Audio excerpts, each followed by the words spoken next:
I did a PhD in the history of pornographic novels, and one of the most common questions or accusations that I get is why did I not include the Kama Sutra within this story? And that is because the Kama Sutra is not gone. It is incredibly likely that everything you think you know about the Kama Sutra is incorrect. And that's because it comes from a very colonized understanding of what's actually in this book. So let's do some history. This text is written in Sanskrit in the 3rd century by the scholar Vatsyayana. It is a spiritual text on how to live a meaningful life and to live well. It is part of a broader philosophy called Purushartha, which divides life into 4 main goals: moral duty, prosperity and success, pleasure and desire, and spiritual liberation. So the Kama Sutra isn't just about bedroom antics, it's about karma.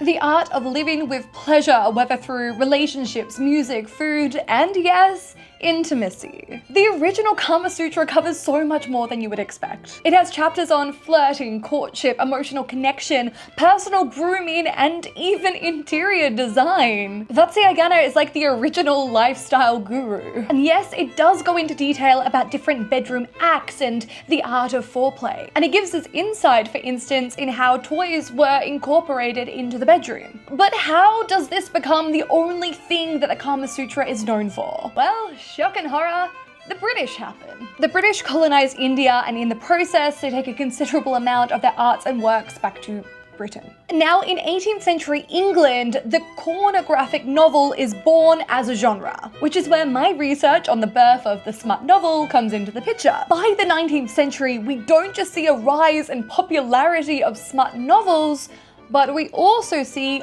Orientalism, which refers to the way the English exoticized and fetishized the East as this mysterious land. Now, in 1888, Richard Burton translates the Kama Sutra, and this is the version that most people know it as today. It strips it of all of its poetry and spiritual teaching, and essentially reduces it to no more than a manual on smutty positions. It was revised to suit Victorian tastes, and it sold well, because it incorporated the hunger for smutty novels and this very insidious obsession with Orientalism. So in summary, it is historically inaccurate and insulting to classify this book as corn. It is not about positions, it is about purpose. And now that we have access to more faithful translations of the Kama Sutra, I highly recommend that you do take the time to read it and get to know what it's really about, because it is a fascinating text and there is still so much we can learn